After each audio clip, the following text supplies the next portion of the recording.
నమస్తే, welcome to Telugu రాజ్యం. నేను సిరి. తెలంగాణలో అయితే గ్లోబల్ సమ్మిట్స్ జరుగుతున్నాయి. సో ఇందులో ఇండస్ట్రీ నుంచి ప్రతినిధిగా చిరంజీవి గారు అయితే అక్కడికి వెళ్ళడం జరిగింది. అక్కడ ఒక ప్రసంగం కూడా ఇవ్వడం జరిగింది. అయితే ఆ ప్రసంగం చేస్తున్న సమయంలో చాలాసార్లు సీఎం రేవంత్ రెడ్డి గారికి తను నమస్కరించడం జరిగింది. అయితే గతంలో ఇలాంటి పరిస్థితి ఒక్కసారి ఆంధ్రాలో కూడా జరిగినట్టు మనం చూసాము. ఏదైతే జగన్మోహన్ రెడ్డి గారికి అక్కడ కూడా చిరంజీవి గారు ఇండస్ట్రీ తరపున ఒక పెద్దగా వెళ్ళడం జరిగింది. అక్కడ కూడా అక్కడ సీఎంకి నమస్కారం చేయడం జరిగింది. మరి ఇప్పుడు ఆ నమస్కారానికి ఈ నమస్కారానికి ఏమైనా తేడా ఉందా లేదా అనేది ఇప్పుడు చర్చనీయాంశం అవుతుంది. సో దీని మీద స్పందించడానికి ఈరోజు మనతో పాటు ఉన్నారు ప్రముఖ సినీ రాజకీయ విశ్లేషకులు భరద్వాజ్ గారు. నమస్కారం సార్. నమస్తే. సరే, నిన్న నుంచి ఒకటే జరుగుతుంది సోషల్ మీడియాలో. ఏంటంటే అప్పుడు ముఖ్యమంత్రి గారే, ఇప్పుడు ముఖ్యమంత్రి గారే.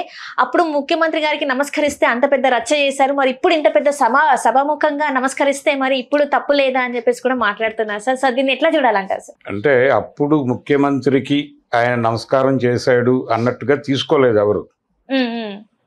వైఎస్ జగన్కి నమస్కారం చేసినట్టుగా ప్రపంచం భావించింది. ఏ ప్రపంచం? ఆయన మీద ఎవరైతే విమర్శలు చేశారో ఆ ప్రపంచం. ఏ ప్రపంచం అంటే చాలా స్పష్టంగా తెలుగుదేశం, అలాగే జనసేన.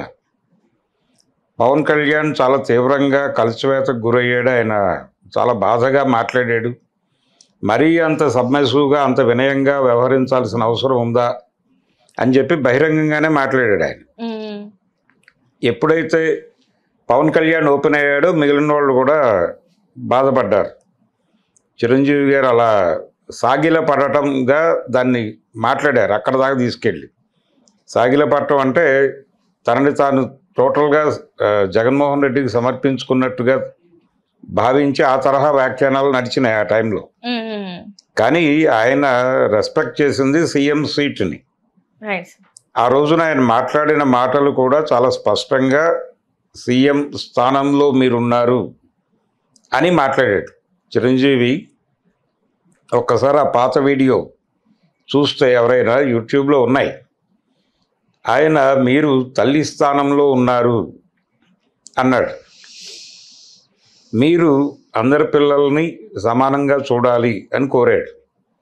అక్కడ వరకు చిరంజీవి తప్పు ఉందని ఎవరూ అనుకోవాల్సిన అవసరం లేదు. కానీ చంద్రబాబుకు నమస్కారం పెట్టుంటే 2014 ఆ టైంలో చంద్రబాబుకి వెళ్ళి చిరంజీవి అదే పద్ధతిలో నమస్కారం పెట్టుంటే ఎవరు తప్పు పట్టేవాళ్ళు కాదు.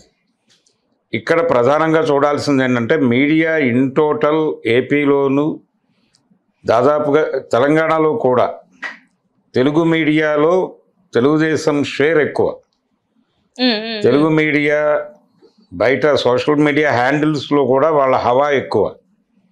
అందుకని చిరంజీవిని ఒక రకంగా వాళ్ళు ట్రోల్ చేశారు ఆ టైంలో, టార్గెట్ చేసి. మరీ ఇంత వినయపూర్వకంగా మాట్లాడాలా అని. నిన్న కూడా అంతే వినయపూర్వకంగా మాట్లాడాడు. జనరల్గా చిరంజీవి గారి స్టైల్ ఏంటంటే ఆయన తెర మీద ఎంత ప్రభావవంతమైన డైలాగులు చెప్పినా, విలన్ మీద చెలరేగిపోయినా, ఆయన పబ్లిక్ డయాస్ మీద కానీ లేకపోతే పబ్లిక్ డొమైన్లో కానీ పబ్లిక్ ఫంక్షన్స్లో కానీ చాలా సబ్మిసివ్గా ఉంటాడు. అలా తన్ని తాను రూపొందించుకున్నాడు. అలాగే రూపొందించుకోవడం అంటే కాంట్రవర్సీస్కి దూరంగా ఉండాలి అనేది ఆయన ఉద్దేశం. సాధ్యమైనంత వరకు ఎక్కడ ఓవర్ స్టేట్మెంట్ ఇవ్వడు ఆయన. చాలా వినయపూర్వకంగానే ఉంటాడు ఎవరి పట్ల అయినా సరే. అలా ఒక పద్ధతి అలవర్చుకున్నాడు. అదే పద్ధతిలో ఆ రోజు జగన్మోహన్ రెడ్డి దగ్గర కూడా వ్యవహరించాడు. అయితే ఆ సందర్భంగా ఆయన మాటలు సినిమా అభిమానుల్ని గాయపరచలేదు, చిరంజీవి అభిమానుల్ని కూడా ఇబ్బంది పెట్టలేదు. ఆయన రెగ్యులర్ స్టైలే అది కాబట్టి అలాగే చూశారు. కానీ తెలుగుదేశంకి ఇబ్బందికరంగా అనిపించింది. వాళ్ళు ముఖ్యమంత్రికి నమస్కారం పెడుతున్నట్టుగా అనుకోలేదు. జగన్మోహన్ రెడ్డిని ముఖ్యమంత్రిగా వాళ్ళు గుర్తించలేదు. ఆయన ప్రజలు ఓట్లేస్తే గెలిచిన ముఖ్యమంత్రి, లేకపోతే ఇప్పుడు కూడా చంద్రబాబు నమ్ముతున్నటువంటి ఢిల్లీ దేవుడు ఆశీర్వదిస్తే ఆయన ముఖ్యమంత్రి, ఏదైనప్పటికీ ఆయన ముఖ్యమంత్రి స్థానంలో ఉన్నాడు ఆ రోజున. ఆ స్థానానికి విలువనిచ్చి మాత్రమే చిరంజీవి నమస్కారం పెట్టాడు అనే మాట వాళ్ళకి డైజెస్ట్ కాలేదు. కాకుండా చిరంజీవిని ఆ రోజున ట్రాల్ చేశారు. నిన్న రేవంత్ రెడ్డి గురించి కూడా అలాగే మాట్లాడాడు ఆయన. ముఖ్యమంత్రి గారు ఆయన 2 మంత్రుల్ని నా దగ్గరికి పంపించారు, నన్ను ఈ సమ్మిట్కి పిలిచారు, సినిమా పరిశ్రమని గుర్తిస్తున్నారు, ఇవన్నీ మాట్లాడాడు ఆయన. ఈ మాట్లాడే క్రమంలో సినిమా పరిశ్రమకి ప్రభుత్వం నుంచి అందవలసినటువంటి సహాయాలు, నిజానికి సినిమా పరిశ్రమ ఆంధ్రాలో కేంద్రీకృతమై లేదు, తెలంగాణలో ఉంది. అవును సార్. ఆంధ్రాకి షిఫ్ట్ అవ్వాల్సినటువంటి అవసరం ఉంది నిజానికి. దాని గురించి సీరియస్ డిస్కషన్ జరగటం లేదు ఇండస్ట్రీలో. నిన్న గ్లోబల్ సమ్మిట్లో కూడా నిజానికి ఆ చర్చ జరిగి ఉండాల్సింది. ఏపీలో కూడా సినిమా పరిశ్రమ అభివృద్ధికి అక్కడ సినిమాటోగ్రఫీ మంత్రి ఉన్నాడు, కందుల దుర్గేష్ గారు. ఆయన పూర్వాశ్రమంలో ఒక సినిమా పత్రికకి పనిచేశాడు. సితారా అనేటువంటి ఒక పత్రికకి ఈనాడు గ్రూప్ తరఫున పనిచేశాడు ఆయన. ఆయన జర్నలిస్టు. ఆయన ఇప్పుడు సినిమాటోగ్రఫీ మంత్రిగా ఉన్నారు అక్కడ. ఆయన కూడా పట్టించుకోవట్లేదు. ఆంధ్రప్రదేశ్లో కూడా సినిమా పరిశ్రమ అభివృద్ధికి ప్రయత్నాలు మొదలు పెట్టాలి. ఆంధ్ర సినిమా వేరు, ఆంధ్ర జీవితం వేరు, తెలంగాణ జీవితం వేరు. ఆంధ్ర జీవితం తాలూకా సినిమాలు ఆంధ్రాలో తీసుకోవచ్చు. తెలంగాణ ఆత్మ, తెలంగాణ కథలు, తెలంగాణ జీవితం, తెలంగాణ సినిమా అనేది ఎమర్జ్ కావాలి. ఇంతకాలం అంటే సినిమా పరిశ్రమ, తెలుగు సినిమా ప్రయాణం మొదలై 75 ఏళ్ళు అయిందని ఒకసారి మనం చేసాం, 100 ఏళ్ళు అయిపోయింది. ఇప్పుడు వజ్రోత్సవాలు జరుపుకుని కూడా 25 ఏళ్ళు అవుతోంది. ఇంతకాలంలో తెలంగాణ సినిమా అనేది ఎప్పుడు తెలుగు తెర మీద చూడలేదు. అంటే తెలంగాణ సినిమా అంటే తెలంగాణ ఆత్మని పలికించినటువంటి సినిమా. మా భూమి లాంటి సినిమాలు కొన్ని వచ్చినాయి. అలాగే హిందీలో అంకుర్ లాంటి సినిమాలు వచ్చినాయి, శ్యామ్ బెనగల్ తీసినటువంటి. అలాగే ఒక ఊరి కథ అని మృణాల్ సేన్ ఒక ప్రయత్నం చేశాడు. ఇలాంటివి కొన్ని సినిమాలు ఉన్నాయి, కానీ తక్కువ. మెజారిటీ సినిమాలు, కమర్షియల్ సినిమాలో ఎప్పుడూ కూడా ఎన్టీ రామారావు గారి దగ్గర నుంచి మొదలుపెట్టి ఇప్పటి జూనియర్ ఎన్టీఆర్ వరకు, senior NTR to junior NTR, ఇన్నేళ్ల ప్రయాణంలో తెలుగు హీరో ఎప్పుడూ కూడా తెలంగాణలో లొకేట్ కాల. అంటే తెలుగు సినిమాలో హీరో గారి ఊరు ఉంటుంది కదా, ఆ ఊరు ఎప్పుడూ కూడా ఆదిలాబాదు, కరీంనగర్ అయ్యి ఉండదు, కాలేదు. అది విజయవాడ అయింది, రాజమండ్రి అవుతుంది, లేకపోతే విశాఖపట్నం అవుతుంది, లేకపోతే రామాపురం అవుతుంది, లేకపోతే కృష్ణా జిల్లాలో ఉన్నటువంటి మానికొండ అవుతుంది. ఇలాంటి ఊళ్ళకి వెళ్తారు తప్ప తెలంగాణ పల్లెల్లో ఎప్పుడు Telugu cinema hero NTR to senior NTR to junior NTR ఎప్పుడు లొకేట్ కాలేదు. అంటే సినీ పరిశ్రమ కూడా ఒకంత తెలంగాణ తక్కువ చేసి చూస్తున్నట్టే కదా సార్, ఒక రకంగా చూసుకుంటే తక్కువ చేసి చూస్తున్నారు, దానిలో అనుమానం అక్కర్లేదు. ఎందుకంటే ఈ రోజుకి ఇంత ఇక్కడ తెలంగాణలో సినిమా ఇండస్ట్రీ ఉండి కూడా ఏ ఒక్క డైరెక్టర్ కంటే తెలంగాణ నుంచి చూసుకున్న ఒక హీరో, గట్టి హీరో లేరు, హీరోయిన్ లేదు. డైరెక్షన్ పరంగా చూసుకున్నా కూడా చిన్న, అంటే చాలా తక్కువ మంది అట్లా వచ్చి వెళ్ళిపోయిన వాళ్ళు ఎక్కువ ఉన్నారు, కానీ ప్రభావవంతమైనటువంటి డైరెక్టర్లు లేరు. అయితే తెలంగాణ నేటివిటీతో సినిమాలు తీయటము, తెలంగాణ ఆత్మని దర్శింపజేయటం లాంటి కార్యక్రమాలు జరగలేదు. నరసింహరావు గారు ఉన్నారు, తెలంగాణ డైరెక్టర్. ఆయన ఎన్ శంకర్ ఉన్నారు, తెలంగాణ డైరెక్టర్. అల్లాని శ్రీధర్ గారు, ఇలాంటి వాళ్ళు ఉన్నారు. ఇప్పుడు కొత్తగా రైజ్ అవుతున్నటువంటి మొన్న వచ్చినటువంటి రాజు వెట్స్ రాంబాయ్ సినిమాకి నిర్మాతగా వ్యవహరించినటువంటి దర్శకుడు ఉన్నాడు, వేణు ఉడుగుల. ఆయన కూడా తెలంగాణ వాడే. ఇలా ఉన్నారు కొంతమంది. కానీ ఇప్పుడు హరీష్ శంకర్ ఉన్నాడు, తెలంగాణ డైరెక్టరే. ఇలా ఉన్నారు తెలంగాణ డైరెక్టర్లు, గణనీయమైన సంఖ్యలోనే ఉన్నారు. కానీ తెలంగాణ జీవితాన్ని తెర మీద పలికించటము జరగలేదు.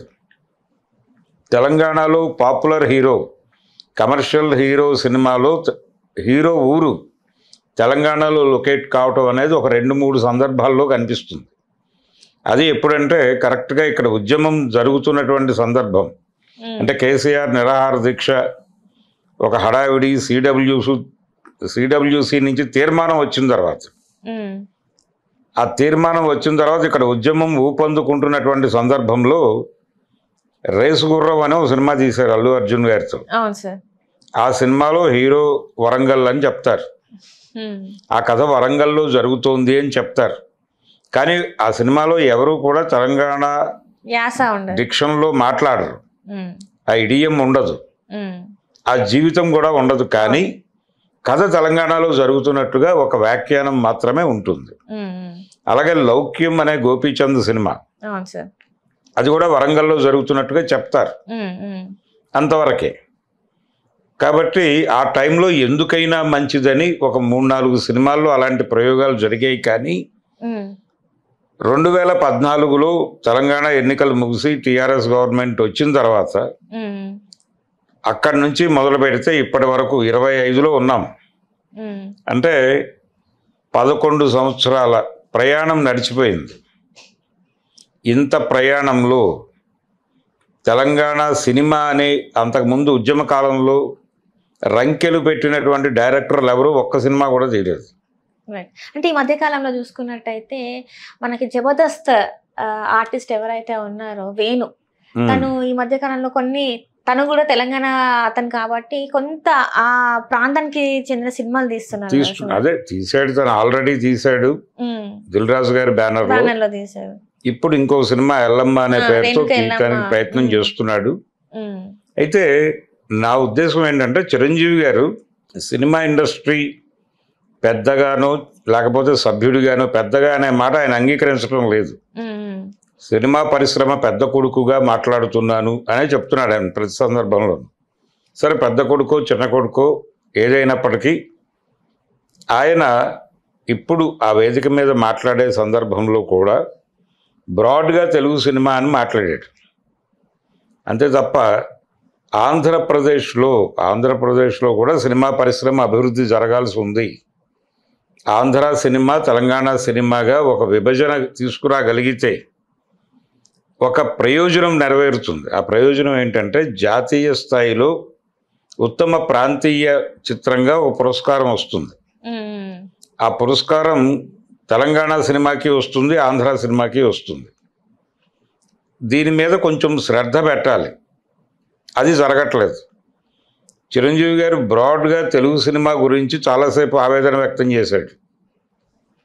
అంటే సినిమాల్లో రావాల్సిన మార్పుల గురించి చెప్పాడు ఆయన. కొరియన్ సినిమా గురించి మాట్లాడాడు.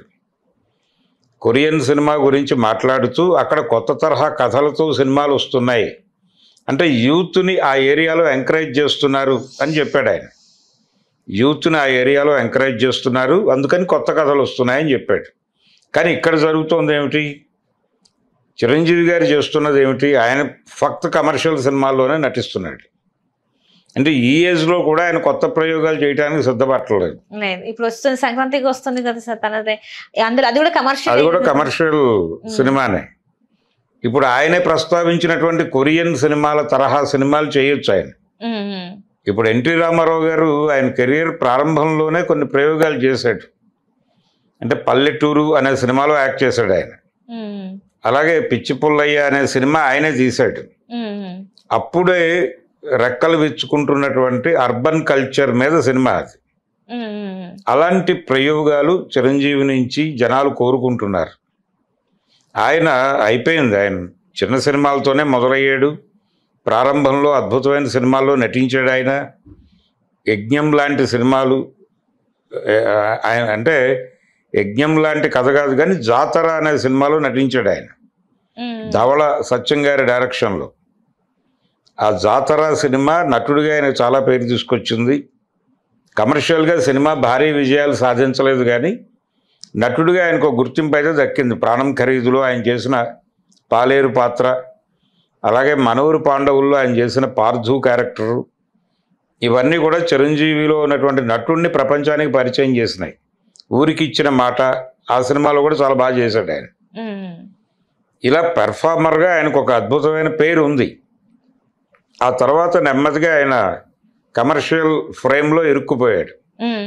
ఆ ఫ్రేమ్ నుంచి బయటకు రాలేని పరిస్థితి ఉండొచ్చు, ఎందుకంటే ఆయన మీద పెట్టేటువంటి డబ్బులు, ఇన్వెస్ట్మెంట్ అవి డిసైడ్ చేస్తాయి.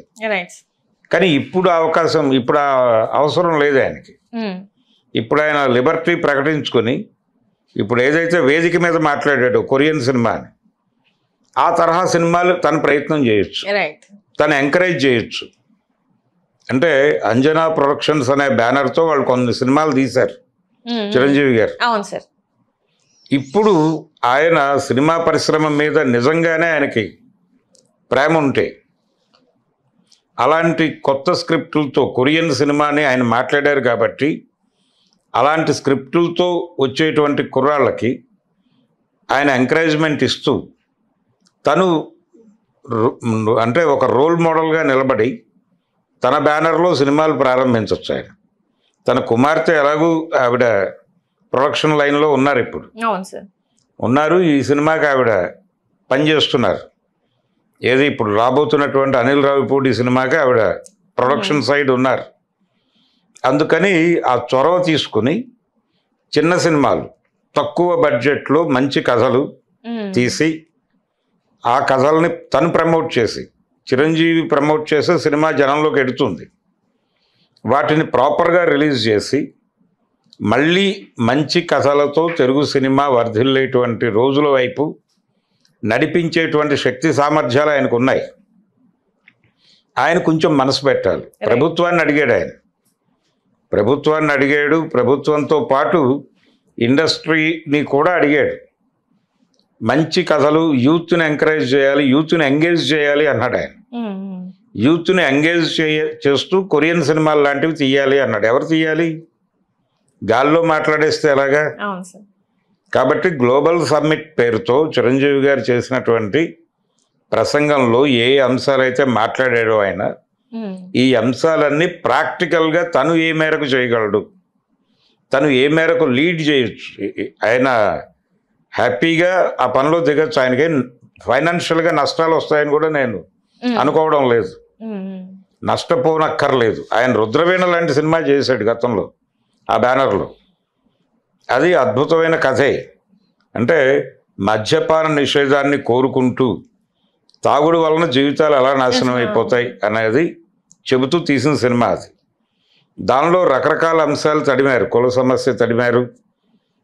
అలా ఒక ప్రయోజనాత్మక సినిమాగానే నిలబడుతుంది ఆ సినిమా.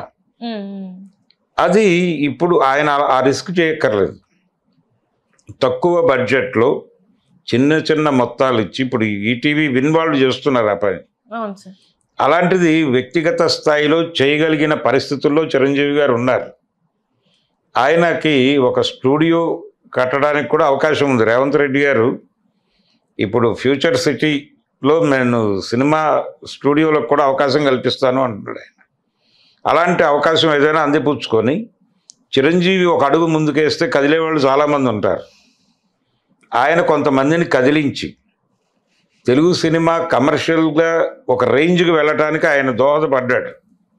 తెలుగు సినిమా స్థాయిని పెంచాడు కమర్షియల్గా. ఇప్పుడు కథల పరంగా కూడా తెలుగు సినిమా స్థాయిని పెంచేటువంటి చర్యలు ఆయన తీసుకుంటే నిజంగానే ఆయన తెలుగు సినిమా చరిత్రలో ఒక రోల్ మోడల్గా నిలిచిపోతాడు. అలాంటి ఒక చారిత్రాత్మకమైన పాత్ర పోషించే అవకాశం ఆయన ముందు ఉంది. దాన్ని వదిలిపెట్టేసి ఆయన ఇంకేదో మాట్లాడుతున్నాడు. ఆయన చుట్టూ ఆయన గురించి మాట్లాడుతున్న వాళ్ళు కూడా ఇంకేదేదో మాట్లాడుతున్నారు. ఏది? ఆయన 2 సార్లు దండం పెట్టాడు రేవంత్ రెడ్డికి, ఇంతకుముందు జగన్మోహన్ రెడ్డి గారికి దండం పెట్టాడు. ఆ రోజున జగన్మోహన్ రెడ్డి గారికి దండం పెట్టినప్పుడు ట్రాల్ చేసింది చాలా స్పష్టంగా పసుపు మీడియా. వాళ్ళు వాంటెడ్గానే చేశారు. వాళ్ళు జగన్మోహన్ రెడ్డిని టార్గెట్ చేయటమే వాళ్ళ జీవిత లక్ష్యం. మరి ఈ రోజు ఈ నమస్కారాన్ని ఎలా చూడాలి సార్? మరి దీన్ని కూడా ట్రోల్ కంటెంట్ లాగా చూడాలంటారా? మరి ఎలా అంటారు? ఆల్రెడీ వచ్చేస్తుంది సోషల్ మీడియాలో, వచ్చేస్తుంది. అదే రావడానికి కారణం ఏంటంటే కంపారిజన్. రైట్. మీరు ఆ రోజున అది ప్రస్తావించారు కాబట్టి, దాని గురించి ట్రోల్ చేశారు కాబట్టి, మరి ఈ రోజు ఏమిటి? ఈ రోజు కూడా ఒపీనియన్ చెప్పాలి కదా మీరు అని అడగటంలో తప్పేం లేదు. కానీ ఈ అడుగుతున్న సందర్భంలో చిరంజీవిని అడగాల్సిన ప్రశ్నలు కూడా చాలా ఉన్నాయి. ఆయన చేసిన ఉపన్యాసంలో ఆయన అనేక సలహాలు ఇచ్చాడు. ఆ సలహాలని పాటించవచ్చు ఆయన. ఆ సలహాలని పాటిస్తూ ఒక లీడ్ తీసుకుని చాలామందిని నడిపించవచ్చు. ఆ నడిపించేటువంటి ఒక టార్చ్ బేరర్గా నిలబడాల్సిన సందర్భం ఉంది. ఆ పరిస్థితుల్లో ఆయన ఉన్నాడు, ఆయన లీడ్ తీసుకోవచ్చు. ఇదే సమ్మిట్లో ఆయన బావమరిది గారు కూడా పాల్గొన్నాడు, అరవింద్ గారు. ఆయన కూడా ఒక అద్భుతమైన మాట చెప్పాడు. మాట్లాడుతూ ఆయన ఏమన్నాడంటే, లోకల్ కథల్ని గ్లోబల్ లెవెల్లో చెప్పగలగటం అనేది మనం చేయాలి అన్నాడు. పాన్ ఇండియా సినిమాల ప్రస్తావన వచ్చింది అక్కడ. పాన్ ఇండియా సినిమా అంటే ఏదేదో లోకాలు క్రియేట్ చేయటం కాదు, విఎఫ్ఎక్స్లో ఏదో చేయటం కాదు, మాయలు మంత్రాలు కాదు, లోకల్ కథని గ్లోబల్ లెవెల్లో చెప్పాలి. తెలుగు ప్రాంతపు కథలనే తీసుకుని, లేదు తెలంగాణ పల్లె కథల్ని తీసుకుని దాన్ని గ్లోబల్ లెవెల్లో చెప్తే చూస్తారు, ప్రపంచం అంతా చూస్తుంది. భారతదేశంలో తెలంగాణలో ఆదిలాబాద్ జిల్లాలో ఒక మారుమూల పల్లెలో జరిగిన కథ అంటే ఈ ఆదిలాబాద్ జిల్లా, తెలంగాణ ఇవన్నీ గ్లోబ్లో ఉన్నాయి కదా. ఖచ్చితంగా సార్. అది ఫ్రెంచ్లో మీరు అనువాదం చేసి రిలీజ్ చేయండి, ఫ్రెంచ్ లాంగ్వేజ్లోకి డబ్ చేసి ఫ్రాన్స్లో రిలీజ్ చేయండి, చూస్తారు వాళ్ళు. మనం వాళ్ళ జీవితాలు చూస్తున్నాం కదా ఇక్కడ, డబ్బుడ్ వెర్షన్స్, సబ్ టైటిల్స్ పెట్టుకుని మరి చూస్తున్నాం కదా. కాబట్టి ఈ సినిమాలు కూడా వాళ్ళు చూస్తారు అని మాట్లాడాడు ఆయన. దాన్ని ప్రాక్టికల్గా తీసుకురావాలి అంటే చాలా విషయాలు అక్కడ వరకే మాట్లాడారు. గ్లోబల్ సమ్మిట్ వరకు చాలా పరిశుద్ధంగా మాట్లాడారు, కానీ ప్రాక్టికల్గా ఇంప్లిమెంటేషన్కి వచ్చేసరికి వీళ్ళు ఎంతవరకు కదులుతారు అనేది అనుమానమే. అదేదో నారాయణ రెడ్డి గారి గజల్ ఉంటుంది, ఆశయాలకు నోళ్లు జాలవు, ఆచరణకు మన కాళ్ళు కదలవు అని. అలా ఆశయాలకు నోళ్లు జాలలేదు. నిన్న మాట్లాడిన ప్రతి ఒక్కరూ చాలా అగ్రెసివ్గా చాలా విషయాలు మాట్లాడారు, కానీ ఆచరణకి కాళ్ళు కదలవు అని నేను బలంగా నమ్ముతున్నాను. చిరంజీవి గారు ఆయన చెప్పినటువంటి జపాన్ తరహా కథలు, అలాగే కొరియన్ తరహా కథలు, కొరియన్ తరహాలో యూత్ని ఎంగేజ్ చేయటం, యూత్ని అలా ఎంగేజ్ చేయగలిగితే తప్పనిసరిగా వాళ్ళు ఇతర వ్యసనాల్లోకి వెళ్ళరు అని మాట్లాడాడు ఆయన. డ్రగ్ కల్చర్లోకి యూత్ వెళ్లకుండా చేయటానికి వాళ్ళని కళారూపాల్లోకి మళ్ళిద్దాం అని ఒక పిలుపునిచ్చాడు చిరంజీవి గారు. అది ఆయనే లీడ్ తీసుకోవాలి. ఆయన ఒక అడుగు వేస్తే చాలామంది కదులుతారు. ఆయన బావమరిది చెప్పినట్టుగా లోకల్ కథల్ని గ్లోబల్ లెవెల్లో ప్రమోట్ చేయండి. మీరందరూ కలిసి ఆ పనిలో దిగండి. శ్యాంప్రసాద్ రెడ్డి గారు వీళ్ళందరూ మాట్లాడారు. కాబట్టి మీరందరూ కలిసి ఒక గ్రూప్గా ఏర్పడి ఒక మంచి తెలుగు సినిమా ఆవిర్భావానికి ఒక ప్రయత్నం గనక చేస్తే, ఒక అడుగు వేస్తే చాలామంది మీతో కదులుతారు. అలాగే అదే సమయంలో ఆంధ్రాలో తెలుగు సినిమా పరిశ్రమ అభివృద్ధి గురించి కూడా శ్రద్ధ పెట్టి మీరు కావాలంటే ఇదే సబ్మెసివ్గా వెళ్ళి జగన్మోహన్ రెడ్డితో ఎంత సబ్మెసివ్గా ఉన్నారో అలాగే చంద్రబాబు గారి దగ్గరికి ఆయన ప్రమాణ స్వీకారానికి ఈయన హాజరయ్యాడు. చంద్రబాబు గారి ప్రమాణ స్వీకారానికి నరేంద్ర మోడీ గారితో కూడా ఈయనకి మంచి సంబంధాలే ఉన్నాయి. ఈ రిలేషన్స్ని వాడుతూ ఆంధ్రాలో సినిమా పరిశ్రమ అభివృద్ధికి దోహదపడితే ఆ ప్రాంతపు డైరెక్టర్లు, ఆ ప్రాంతపు కథా రచయితలు కొత్త బ్యాచ్ ఒకటి వస్తుంది. ఆ కొత్త బ్యాచ్ని ఎంకరేజ్ చేస్తే ఆంధ్రాలో మంచి సినిమాలు వస్తాయి. ఆంధ్ర జీవితం కథలు. తెలంగాణ పరిశ్రమలో హైదరాబాద్ కేంద్రంగా తెలంగాణ సినిమా వర్ధిల్లాలని కోరుకోండి నిర్మోహమాటంగా. కోరుకుంటే ఇక్కడ తెలంగాణ సినిమా నడుస్తుంది, అక్కడ ఆంధ్ర సినిమా నడుస్తుంది. 2 అవార్డులు వస్తాయి కేంద్ర ప్రభుత్వం నుంచి మీకు. కాబట్టి ఒక ప్రయత్నానికి లీడ్ తీసుకోకుండా ఇలాంటి ఉపన్యాసాలు 100 దంచినప్పటికీ ప్రయోజనం అయితే ఉండదు. హలో, తెలుగు రాజ్యం ఛానల్ చూస్తున్నారా? సామాజిక రాజకీయ జీవన చిత్రణే తెలుగు రాజ్యం. అతిశయోక్తులు, అసత్యాలు ఉండవు. రాజకీయ కోణం కాదు, ప్రజా కోణమే కొలబద్ద. తెలుగు రాజ్యం వీక్షణ మీ ఉత్తమ అభిరుచికి నిదర్శనం.